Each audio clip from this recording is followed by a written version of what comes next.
시편 59편. 지휘자를 따라 알다스에세 맞추어 부르는 노래, 다윗의 믹담. 사울이 다윗을 죽이려고 사람을 보내어서 그의 집을 감시하고 있을 때에 다윗이 지은 시. 1절부터 7절까지의 말씀입니다.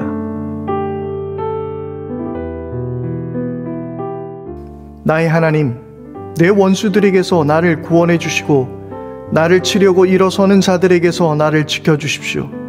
악을 지어내는 자들로부터 나를 구해 주시고 피 흘리기 좋아하는 자들에게서 나를 건져 주십시오.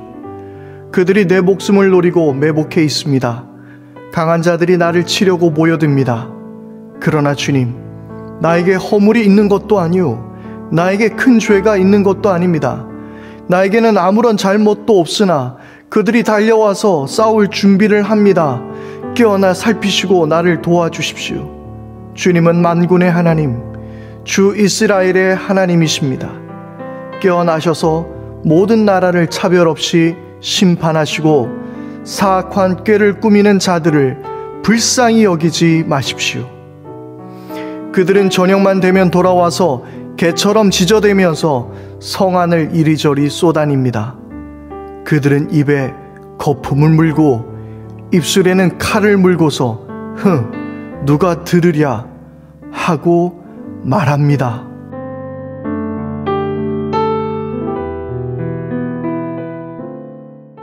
할렐루야. 우리의 구원과 소망이 되시는 우리 하나님의 이름을 찬양합니다. 안녕하세요. 제주경 목사입니다. 오늘 하루도 참 좋으신 우리 하나님의 은총과 평강이 여러분들의 모든 삶 가운데 가득할 수 있게 되기를 바랍니다. 어제 제가 이 새벽 시편 묵상을 여러분들과 함께 나누지 못했는데요.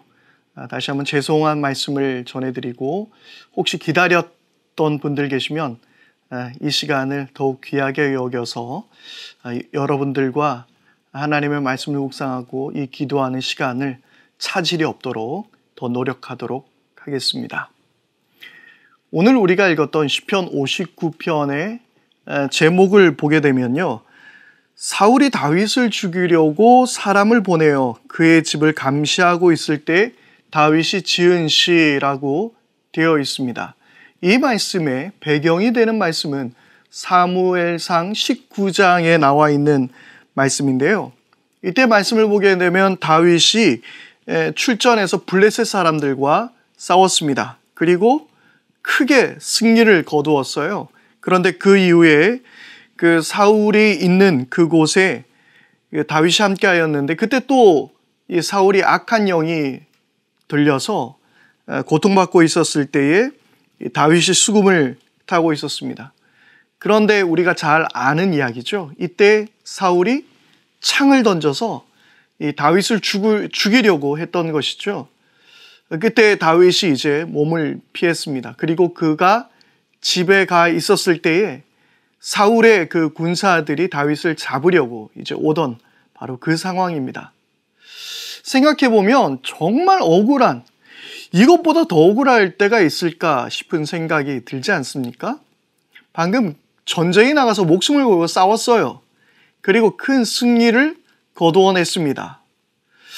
그리고 사울을 위해서 수금을 탔는데 오히려 그가 악한 영에 걸려서 더 자기를 위협하고 죽이려고 했어요.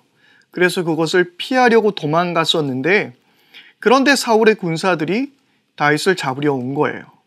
이때 다윗은 가까스로 탈출을 하게 되죠. 정말 억울하고 힘든 시간이었을 것 같습니다. 그래서 오늘 말씀에도 나를 치는 자들이 있다라고 이야기하고 있고 그 자기를 치려고 하는 자들은 악을 지어낸다라고 이야기하고 있고요. 피 흘리기를 좋아한다라고 말하고 있고 늘 숨어 있다라고 그렇게 이야기합니다. 그러면서 자기의 생명을 노린다라고 이야기하고 있는 것이죠.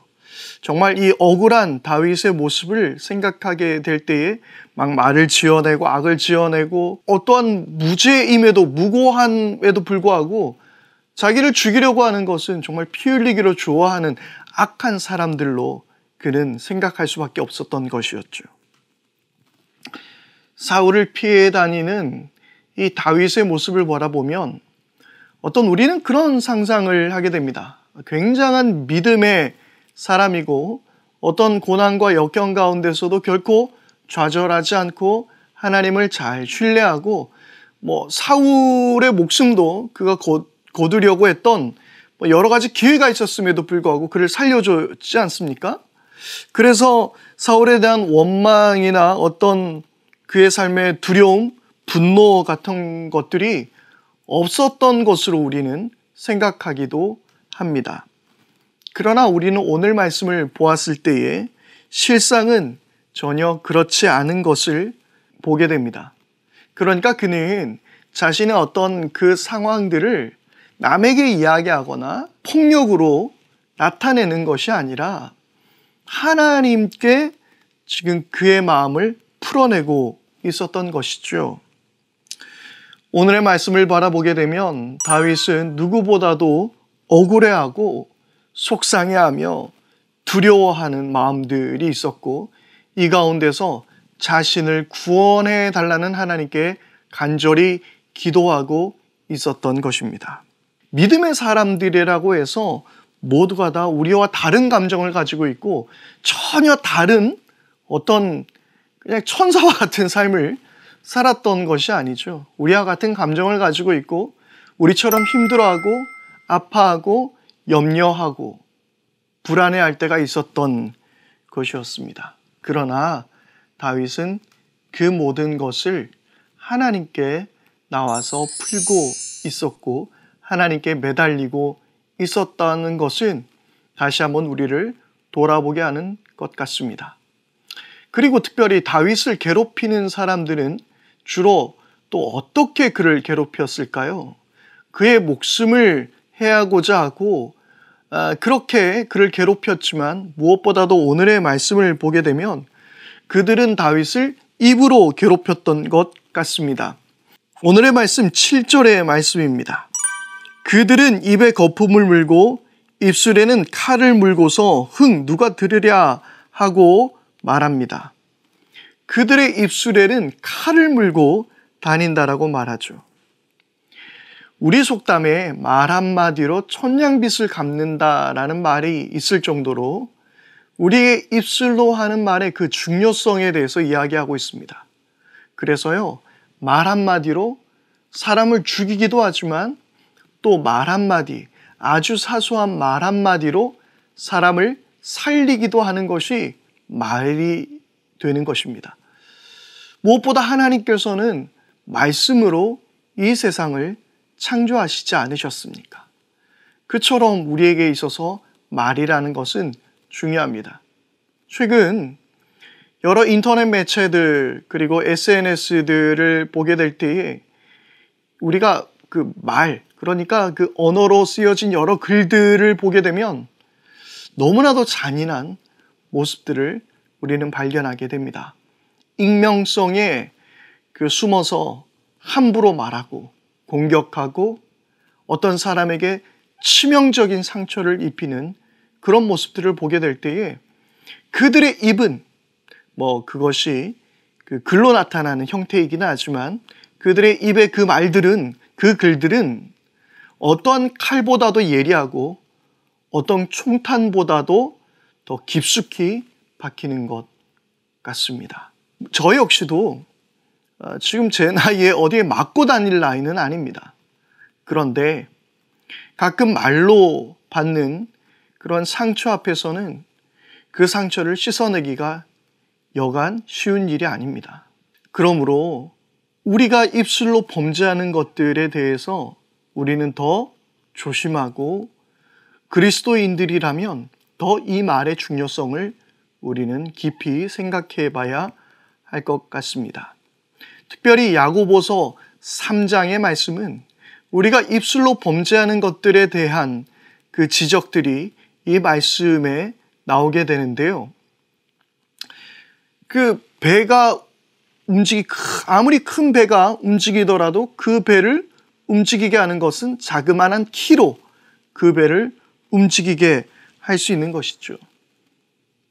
그리고 우리 몸에 있어서 이 혀는 매우 작은 그 신체 부위입니다. 그럼에도 불구하고 굉장히 강력한 힘을 가지고 있는 것이 바로 이 혀라고 그렇게 야고보서 3장은 말씀하고 있습니다. 특별히 이 말씀 가운데서 우리에게 도전이 되고 또 우리 자신을 돌아보게 하는 것은 한 우물에서 한 물에서 쓴물과 단물이 함께 나올 수 없다라는 거예요. 한 입으로는 우리가 하나님을 찬양한다라고 말하면서 한 입으로는 저주할 수 없다라는 거예요. 그러므로 우리는 화평한 말을 하기를 힘써야 한다라고 야고보서 3장은 우리에게 말하고 있습니다. 오늘 이 말씀을 함께 나누고 나서 여러분들 각자가 야고보서 3장을 한번 깊이 묵상해 보셨으면 좋겠습니다. 여러분, 오늘 우리의 한마디 한마디에 예수님의 사랑이 실려 있기를 바랍니다. 그리고 그 사랑으로 사람들을 격려하고 위로하고 평화를 전할 수 있는 말들을 할 수 있기를 바랍니다. 우리는 그리스도인입니다. 교회 안에서도 그리스도인이지만 우리는 교회 밖에서도 우리는 그리스도인이라는 것을 늘 기억하며 우리가 찾아가는 교회가 되어 아름다운 말로 세상을 변화시키는 저와 여러분들 될 수 있기를 바랍니다. 함께 기도하겠습니다. 하나님 아버지, 우리들의 입술을 주님께서 지켜주시고 성령님께서 주장하여 주셔서 우리 말들로 아름다운 말들, 축복하는 말들, 사랑의 말들, 평화를 전하는 말들이 우리 입술에서 나타나게 하여 주옵소서. 우리 주 예수 그리스도 이름으로 기도드립니다. 아멘. 이 시간에 우리 기도하겠습니다. 우리 먼저 기도할 때에 내 삶에 어떤 어려움이 있었을 때에 그것이 어떤 폭력적인 형태로 누군가를 괴롭히는 형태로 삶에 대한 원망과 좌절로 나타나지 않게 해주시고 하나님 앞에 가서 이것을 고백하며 하나님 앞에 가서 해결할 수 있는 우리들의 신앙의 삶이 되게 하여 주옵소서. 그렇게 기도하기를 바랍니다. 그리고 우리 두 번째로 기도할 때에 하나님 내 입술을 주장해 주셔서 거룩하고 아름다운 말들, 사랑하는 말들, 섬기는 말들, 평화의 말들을 할 수 있는 복된 입술이 되게 해 주옵소서. 우리 입술을 성령님께서 주장하여 주옵소서. 그렇게 기도하기를 바랍니다. 그리고 우리 세 번째로 기도할 때에 이 코로나19 방역을 잘 지키게 해주시고 확산되지 않게 해주셔서 이번 주일날 우리가 함께 만나서 예배드리는데 어려움이 없도록 하나님께서 지켜주십시오. 우리 그렇게 기도하기를 바랍니다. 지난번에 말씀드렸던 대로 이번 주일, 오는 주일 예배는 교회 예배당에서 11시에 대면 예배와 온라인 예배를 병행하여 함께 예배하도록 합니다. 여러분들께서 교회로 찾아오셔도 됩니다. 단 식사 제공은 아직 하지는 않겠습니다. 오늘 하루도 주님께서 주시는 은혜와 평강으로 승리하는 복된 날 될 수 있기를 바랍니다. 오늘 이 시간에도 함께해 주신 여러분 모두 감사합니다.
주옵소서.